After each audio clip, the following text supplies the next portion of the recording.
Hello friend, नमस्कार। मैं दिनेश शर्मा। आज आपको सरल भाषा में ज्योतिष सीखे की श्रृंखला में अगले टॉपिक पे कुछ बताना चाहूँगा। ग्रह अवस्था और ग्रह बल पर हम आज विचार करेंगे। आपने देखा होगा कि ग्रहों के बारे में कई बार बोला जाता है कि ये बाल अवस्था है, ये मृत अवस्था है, युवा अवस्था है। तो बाल आदि अवस्थाएं हैं, जागृत आदि अवस्थाएं, दीप्त अवस्था, लज्जित अवस्था, शयन अवस्था। तो इन ग्रहों की अवस्था ये प्रेडिक्शन में बहुत इंपॉर्टेंट होते हैं। और जब आप फलित करते हैं किसी ग्रह के बारे में तो इन ग्रहों का प्रभाव विशेषता देखा जाता है। तो यहाँ आप देख रहे हैं, आपको डिस्प्ले हो रहा होगा, विषम राशि और सम राशि दो चीज आपको दिख रही है। तो विषम राशि अलग, और आगे और भी आपको बताया जाएगा कि ये जो राशियों से ही तो प्रेडिक्शन पहले करते थे कि आपको फला व्यक्ति वहां मिलेगा, आपको वो इस होगा, काला होगा, गोरा होगा, इस कलर की कपड़े पहना होगा उसने। हाँ, राशियों की दशा दिशा और राशियों का पूरा की विशेषता वो फलित कथन में बहुत इंपॉर्टेंट होती है। तो यदि कोई ग्रह विषम राशि में बैठा है और 0 से 6 डिग्री का है तो वो बाल्यावस्था कहलाएगा। और यदि कोई ग्रह सम राशि में बैठा है और वो 24 से 30 डिग्री का है तो बाल्यावस्था कहलाएगा। दो चीज आपको समझ में आ रही है। यहाँ पे देखिए, एक तो विषम राशि में 6 डिग्री का है तो बाल्यावस्था में है। दूसरी चीज, विषम राशि में ही उधर नीचे आगे ग्रह जो है मृत अवस्था में भी है, लेकिन वो सम राशि का है। तो ये विषम राशि और सम राशि में अंतर है। अब यहाँ देखिए, कुमार अवस्था 6 डिग्री से 12 डिग्री, ठीक है, और 18 से 24 डिग्री में वो सम राशि में कहलाएगा। युवा अवस्था में कहलाएगा वो 12 से 18 डिग्री, और सम राशि में 12 से 18 डिग्री कहलाएगा। मतलब युवा अवस्था में वो विषम में और सम में दोनों में एक ही उसकी डिग्री दी हुई है। अब नीचे चलते, वृद्धावस्था का कोई ग्रह यदि 18 से 24 डिग्री विषम राशि में है, ठीक है, और सम राशि में 6 से 12 डिग्री। मृत अवस्था का ग्रह यदि कोई ग्रह विषम राशि में है, विषम मतलब 3, 1, 7, 9, 11, 13, 17, 19, इस तरीके से विषम राशि। यदि कोई ग्रह विषम राशि में है और 24 से 30 डिग्री का है तो मृत अवस्था में है, ठीक। इसके बाद सम राशि में है तो 0 से 6 डिग्री में वो मृत अवस्था में। अब कोई ग्रह मृत अवस्था में है तो क्या वो रिजल्ट देगा कि नहीं देगा? नहीं देगा। ये बिल्कुल गलत है कि कोई ग्रह मृत अवस्था में तो रिजल्ट नहीं देगा।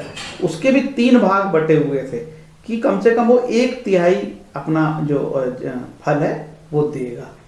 नहीं तो ऐसे में तो लाखों लोगों की डिग्री में अब कोई ग्रह 0 डिग्री का कोई ग्रह मान के जो शनि 0 पर है, गुरु 0 पर है, जब वो गुरु अपनी राशि परिवर्तन करता है तो 0 डिग्री का होता है, और वो कई दिन तक 0 से 5 डिग्री का होता है। ऐसे कई लोगों को तो मृत अवस्था में फल ही नहीं मिलेंगे, बड़ा नुकसान हो जाएगा, है ना। उसी तरीके से कोई ग्रह यदि नीच का है तो इसका मतलब थोड़ी कि वो पूर्ण रूप से नीच का ही फल देगा। अवस्था अनुसार ग्रह फल, बाल्यावस्था में 1/4 देगा, यही मैं बताना चाह रहा था। कुमारावस्था में अर्ध फल देगा, युवावस्था में पूर्ण फल देगा, वृद्धावस्था में अल्प फल देगा, मृतावस्था में अक्षम, कोई फल नहीं देगा, ठीक है। लेकिन फिर भी ग्रहों को कुछ ना कुछ और भी दूसरे कारक मिला के, भाई एक जगह बुरा तो दूसरी जगह हो सकता है कोई शुभ ग्रह की दृष्टि पड़ रही हो उसमें, भले ही वो नीच का हो तो वो हो सकता वो नीच का हो गया, शुभ स्थान पे बैठा हो तो अच्छे फल देगा। हो सकता है वो नवमांश में अच्छी स्थिति में चला गया हो तो अच्छे फल देगा। हो सकता है कि षोडश कुंडली में कहीं बेहतर जगह चला गया हो तो अच्छे फल देगा। इस तरीके की चीजें होती है। तो बिल्कुल नेगेटिव बात नहीं करना और ज्योतिष में अच्छी बात करना। नेगेटिव बात के लिए ज्योतिष नहीं है। ज्योतिष बना है लोगों की मदद करने के लिए, लोगों को सहयोग करने के लिए। काल सर्प योग और गुरु राहु का चंडाल योग और लूटने पाटने का थोड़ी ना ज्योतिष बनाया है ऋषि पाराशर महाराज ने। पूरा नेगेटिव बता के लोगों को, परेशान आदमी को बताया, बेचारा वैसे ही परेशान है और आपके पास आके और परेशान हो जाएगा वो तो। अब देखिए, जागृत आदि अवस्थाएं, चेतना के स्तर पर आधारित ये 3 प्रकार की अवस्थाएं। हमारा पूरा ज्योतिष अध्यात्म पे और अध्यात्म पे ही रिलेटेड है। हर चीज का उसका वास्ता है। यदि कोई ज्योतिष यहाँ उपाय बताता तो उसको आपको आयुर्वेद में भी वो मंत्र मिलेंगे वहां पे, ठीक है, और योग में भी ये सब चीजें आपको मिलेंगी। तो कनेक्शन है ज्योतिष का, आयुर्वेद का, योग का, हर चीज है। पृथ्वी तत्व, जल तत्व राशि है, पृथ्वी तत्व राशि, जल तत्व राशि, अग्नि तत्व राशि, सम राशि, विषम राशि, राशियों की दिशाएं तक दी है कि उत्तर दिशा की राशि कौन सी है, दक्षिण दिशा की राशि कौन सी है। चलो आगे चलते हैं कि ग्रह यदि जागृत अवस्था ग्रह जब अपनी उच्च राशि या स्वराशि में होता है तो जागृत अवस्था कहलाएगा और फल वो पूर्ण देता है। कोई ग्रह स्वप्नावस्था में तब कहलाता है जब वो अपने मित्र या समग्रह में हो तो मध्यम फल देगा। सुसुप्ति अवस्था ग्रह, जब ग्रह या नीच राशि का होगा, ग्रह नीच राशि का होगा तो फल प्रदान करने में अक्षम कहलाता है। देखिए आगे आपको पढ़ाया जाएगा कि ग्रहों कौन सा ग्रह की मित्र राशि में है, कौन सा उच्च राशि में। यहाँ लिखा ना जब अपने मित्र या समग्रह में रहेगा, तो आपने पंचदा मैत्री, तात्कालिक मैत्री, ग्रह मैत्री, ये टॉपिक भी आपको पढ़ना होगा अच्छे से, वो बहुत इंपॉर्टेंट है फलित करने के लिए। 9 प्रकार की अवस्थाएं होती ग्रहों की। दीप्त आदि अवस्थाएं। दीप्ति अवस्था, ग्रह अपनी उच्च अथवा मूल त्रिकोण राशि में होगा तो वो सबसे बेहतर रिजल्ट देगा। स्वस्थ अवस्था, स्वग्रही होने पर अच्छे फल देगा। मुदित अवस्था, ग्रह मुदित कब होगा? अधिमित्र के घर होगा। यह आपको कहां पे देखना मिलेगा? ये सब चीजें आपको मैत्री, पंचधा मैत्री, ग्रहों की मैत्री, तात्कालिक मैत्री, ये सब देखना पड़ेगा। मुदित अवस्था, अधिमित्र के होने पर अच्छे फल। शांत अवस्था, अपने मित्र ग्रह की राशि में अच्छे फल देगा। दीन अवस्था, समग्रह की राशि में अच्छे फल नहीं। दुखी अवस्था, अपने शत्रु ग्रह की राशि में फल अच्छे नहीं। विकल अवस्था, पापी ग्रह के साथ अच्छे फल नहीं। क्रुद्ध कोप अवस्था, क्रुद्ध क्रोप अवस्था, सूर्य से युक्त या अस्त होने पर अच्छे फल नहीं। आप देखिए पूरी दीप्त अवस्था यदि आप पढ़ रहे हो तो आपको तो मोटी मोटी चीजें कितनी सारी निकल के आ रही है। सूर्य से युक्त या अस्त होने पर वैसे ग्रह अस्त हो जाते हैं, तो क्रुद्ध अवस्था कहलाएगी, अच्छे फल नहीं। विकल अवस्था, देखिए अधिकतर सूर्य के साथ या तो शुक्र होता है या तो बुध होता है, क्योंकि सूर्य शुक्र ये बुध आगे पीछे ही चलते रहते हैं, ठीक है। तो इसकी एग्जैक्ट डिग्री मुझे याद नहीं आ रही है, लेकिन सूर्य से 12 डिग्री में बुध कोई रहता है और 46 ऐसा कुछ में रहता है, एग्जैक्ट मुझे याद नहीं आ रहा। लेकिन इतना सूत्र जान लो कि सूर्य के आसपास ये बुध रहेगा और शुक्र रहेगा। तो अधिकतर कुंडली में आपको सूर्य के साथ बुध मिलेगा, सूर्य के साथ शुक्र मिलेगा, ठीक। तो अस्त हो जाते तो अच्छे फल नहीं देते। विकल और दुखी अवस्था, अपने शत्रु ग्रह की राशि में अच्छे फल नहीं देगा। तो ये कितनी सारी चीजें आपको यहाँ क्लियर हो रही है। दीन अवस्था, समग्रह की राशि में फल अच्छे नहीं। शांत अवस्था, अपने मित्र ग्रह की राशि में फल अच्छे नहीं, में फल अच्छे। मुदित अवस्था, अधिमित्र के घर होने पर फल अच्छे। कुछ कुछ ग्रंथों में लिखा है कि शांत, सक्त, प्रपीड़ित, खल और दीन अवस्था ही बताइए, लेकिन ऋषि पाराशर ने जो लिखा वही फाइनल मानना, ठीक है। आगे मैं आपको यह भी बताना चाहूंगा कि आपको होरा शास्त्र पढ़ना, बृहत पाराशास्त्र किस राइटर की पढ़ना। देखो ज्योतिष में ये बहुत बड़ी समस्या है कि अच्छी किताबें पढ़ना और अच्छा ज्ञान प्राप्त करना, नहीं तो फिर आप उल्टा सीधा फल लोगे। कभी भी यदि हमको नहीं बन रहा है तो हमको बिल्कुल प्रेडिक्शन नहीं करना। हम उसके पास, हमारे पास कोई जातक आता है तो हम जातक को इतना तो बता सकते हैं कि अधिक 90% लोग सामान्य ज्योतिष में क्या करते हैं, उसकी जो विंशोत्तरी महादशाएं चलती है, सिंपल गणित लगाते हैं। यदि उसकी महादशा चल रही है 6, 8, 12 में वो बैठा है या वो कोई पापी ग्रह से उसको दृष्टि पड़ रही है, तो 6, 8, 12 ग्रह की दशाएं अच्छी नहीं चलती, ऐसा फलित दे के उसको उपाय बता के वो रवाना कर देते। मुझे तो ये आदमी ज्यादा अच्छे लगते हैं, ठीक है। अब उसको उल्टे सीधे आप बातें बता रहे हो, तेरा फलाना हो जाएगा, तेरा तो ये हो जाएगा, तो बीवी मर जाएगी, बच्चे मर जाएंगे।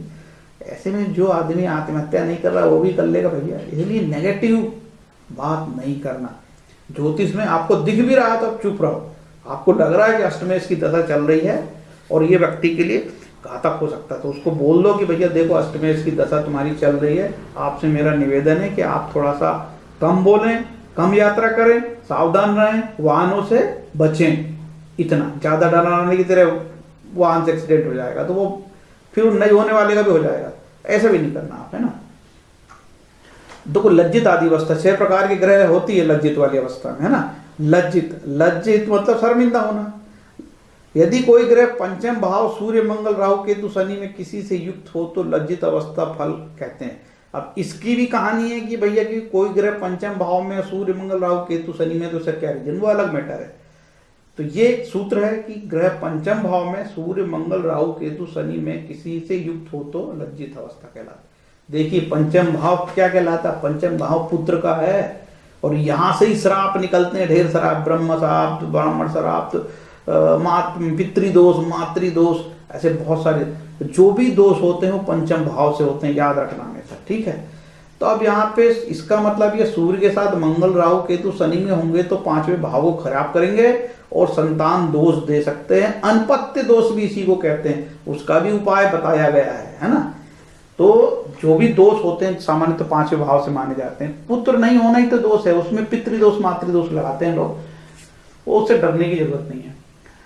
गर्भित अवस्था, उच्च या मूल त्रिकोण राशि होने पर अच्छे फल देगा।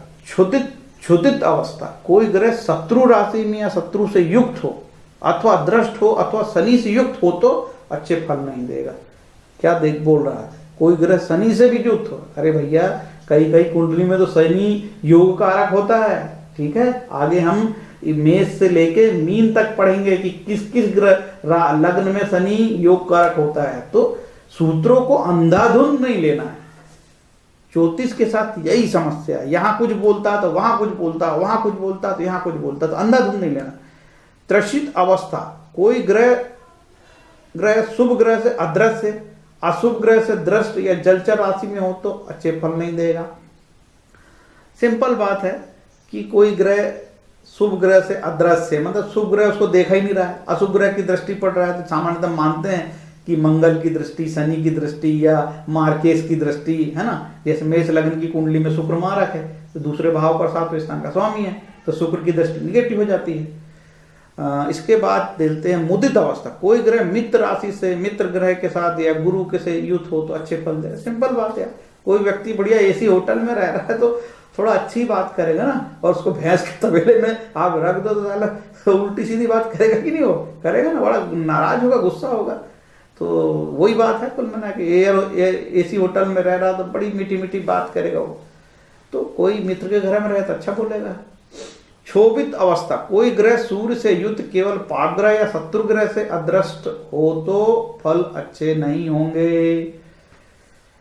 सूर्य से युक्त केवल पाप ग्रह, देखो सूर्य पापी ग्रह कहलाता, सूर्य मंगल शनि ये पापी ग्रह हैं। बुध और शुक्र के बारे में कहा जाता है कि ये पापी ग्रह नहीं है, लेकिन चंद्र भी नहीं है, लेकिन चंद्रमा क्षीण चंद्रमा पापी कहलाता है। तो वैसे ही बुध के साथ भी, जहां गंगा गए गंगादास, यमुना गए यमुनादास, ये है बुध का। केतु के बारे में यही, राहु के बारे में यही। केतु राहु तो कोई माई बाप ही नहीं है, जिस भाव में बैठे हैं, जिस राशि में बैठे हैं, जिस ग्रह के साथ बैठे वैसे फल देने लगते हैं। इसीलिए कोई कहता है कि गुरु राहु का चंडाल योग हो जाता है। कैसे गुरु राहु का चंडाल हो गया? अरे वो 10वें स्थान पे बैठा है तो गुरु राहु का चंडाल योग होने पर भी वो अच्छे फल देगा। हो सकता है गुरु कोई योग कारक ग्रह के साथ बैठो तो अच्छे फल देगा। हाँ, गुरु यदि छठे भाव में, आठवें भाव में, 12वें भाव में बहुत नेगेटिव हो गया, उसके ऊपर दृष्टि भी पड़ रही है, तो तब वो चंडाल योग होगा। चंडाल योग होता तो कुछ नहीं होता। चंडाल योग में हमने तो कई कुंडली ऐसी देखी है जिसमें अधिकारी हैं चंडाल योग वाले, प्रथम श्रेणी के अधिकारी हैं, द्वितीय श्रेणी के अधिकारी हैं। जवाहरलाल नेहरू की कुंडली में गुरु केतु है तो क्या चंडाल योग हो जाएगा? धर्म में थोड़ी सी कमी आ जाती है, धर्म कर्म में थोड़ा वो आस्था में कमी आ जाती है। बाकी गुरु राहु के चंडाल योग होने से कोई भी चीज बुरी नहीं है, ठीक है। उसका किसी चीज से कोई नुकसान नहीं होता कि गुरु राहु का चंडाल योग हो गया तो उसकी नौकरी नहीं लगेगी, पुत्र नहीं होंगे, ऐसा कुछ भी नहीं है।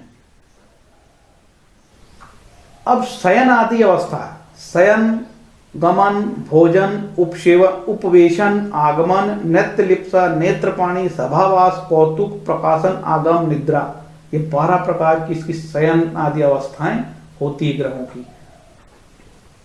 ग्रह बल, यही ग्रह बल जो है बड़ा इंपॉर्टेंट है। स्थान बल, चेष्टा बल, दिग्बल, नैसर्गिक बल, काल बल, दिग्बल, ठीक है। अब ये जो दिग्बल और दिग्बल अलग अलग, अब ये जो आप देखोगे चीजें ना षटबल को, जब ये आप देखेंगे कई ग्रह स्थान बल, कौन सा ग्रह स्थान बल, ये आगे और भी आएगी डिटेल आपको। ये ग्रह जो है स्थान बली होते हैं, फलाना ग्रह यहाँ पे बली होता है, यहाँ होता है। तो ग्रहों के अपना सारा 12 में से कौन सा ग्रह कहाँ बल हो गए निर्धारित है। कौन सारी 12 भाव में कौन से उनका कारक ग्रह कौन सा का वो भी निर्धारित है। तो ये ग्रह बल भी आपकी स्टडी का भाग है। अब देखिए खास चीज ये थी कि षोडश वर्ग कुंडली, आपने सुना होगा षोडश वर्ग कुंडली की। आजकल लोग बहुत बात करने लगे, D1 chart, D2 chart, D3 chart, D14 chart, D16 chart, ऐसी बात करते हैं। वो इंपॉर्टेंट तब है जब जातक की कुंडली शुद्ध जन्म की हो। यदि उसकी कुंडली में 5 से 10 मिनट का भी लेट हो गया होगा तो ये सारी कुंडली बिगड़ जाएगी, षोडश कुंडली बिगड़ जाएगी। क्यों बिगड़ेगी मैं बताता हूं आपको। जिसका जातक का जन्म शुद्ध होगा उसी के लिए केवल षोडश वर्ग की कुंडली देखने की जरूरत, बाकी की जरूरत नहीं है। बिल्कुल शुद्ध जन्म होगा, नहीं तो बहुत बारीक बारीक अब एक राशि का 60वें भाग कर दिए भाई, तो उसमें तो सब बिगड़ जाएगा खेलो। देखिए षडवर्ग किसे बोलते हैं? राशि, होरा, दृष्कोण, नवांश, द्वादशांश, त्रिशांश, इन कुंडलियों को षडवर्ग। सप्तवर्ग में राशि, होरा, दृष्कोण, सप्तांश, नवांश, द्वादशांश, त्रिशांश। और 10 वर्ग में लग्न, षट्यंश, होरा, दृष्कोण, सप्तांश, नवांश, दशांश, द्वादशांश, षोडशांश, त्रिशांश, इतने ग्रुप को 10 वर्ग बोलते हैं। ये 7 वर्ग का ग्रुप, ये 6 वर्ग का ग्रुप, और ये 16 का ग्रुप पूरा।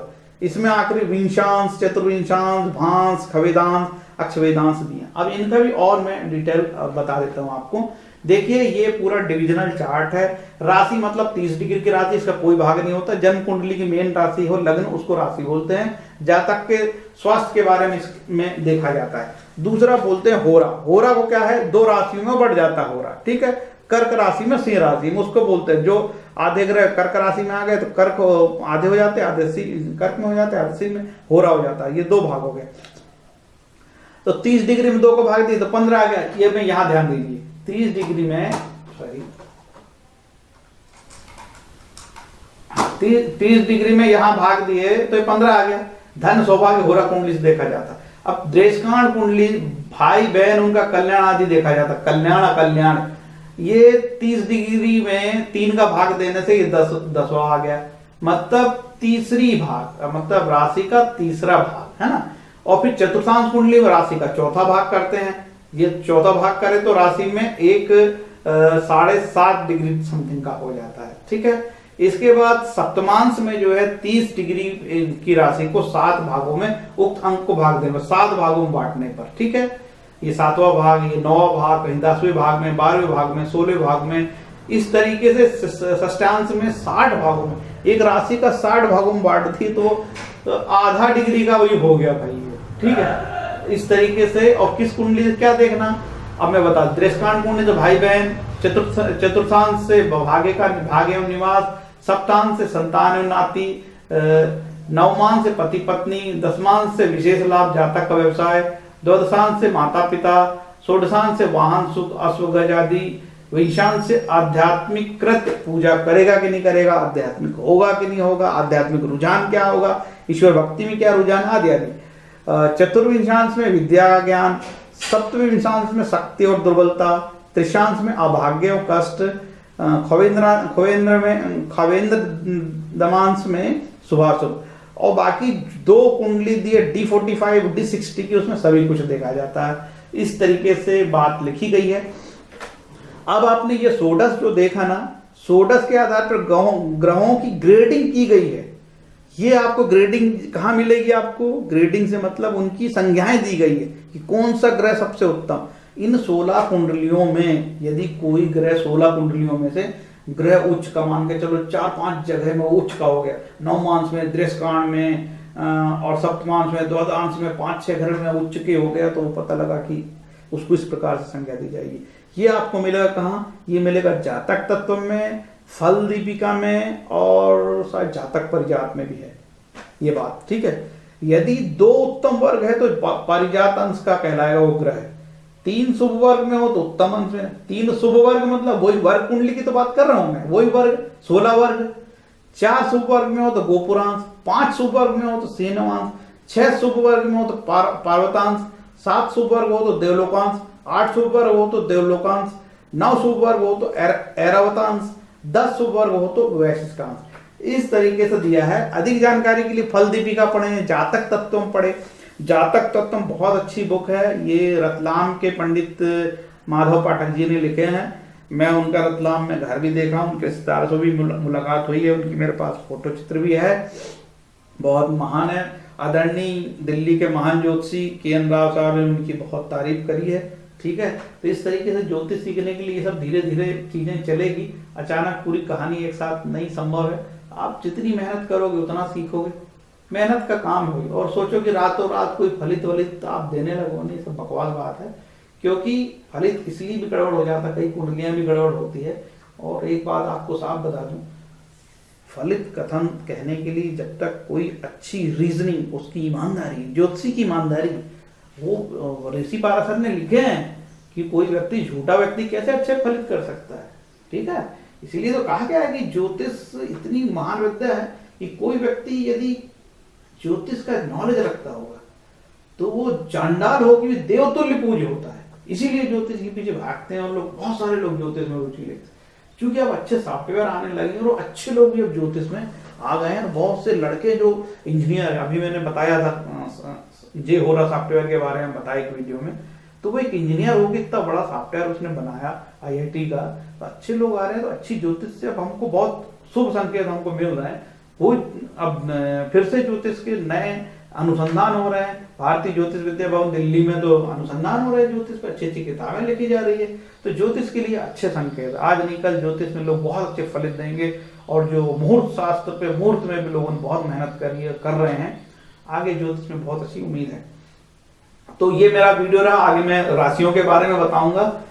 फ्रेंड्स, मेरा वीडियो आपको कैसा लगा, और यदि अच्छा लगा हो तो कमेंट करें, लाइक करें, शेयर करें। ठीक है, ये चीज अभी जो सडवर ये बल है इसके बारे में और बताने का है। ये जो बलों के बारे में बताया, 16 सोडस बल है, ये इतने जल्दी खत्म नहीं होगा। सॉरी, ये सोडस कुंडलियां हैं, इनका थोड़ा एक एक प्रैक्टिकल करके भी बताना पड़ेगा ना आपको, कि कोई नवमांश में कैसे चला गया तो कैसे नवमांश में जाता है ना, तो उसका थोड़ा प्रैक्टिकल करके बताना पड़ेगा, तो आपको समझ में आएगा कम से कम। ठीक है, तो आप फ्रेंड्स, यदि अच्छा लगा हो तो लाइक कमेंट करें। आगे मैं और इसी तरीके से बनाते रहूंगा वीडियो आपके लिए।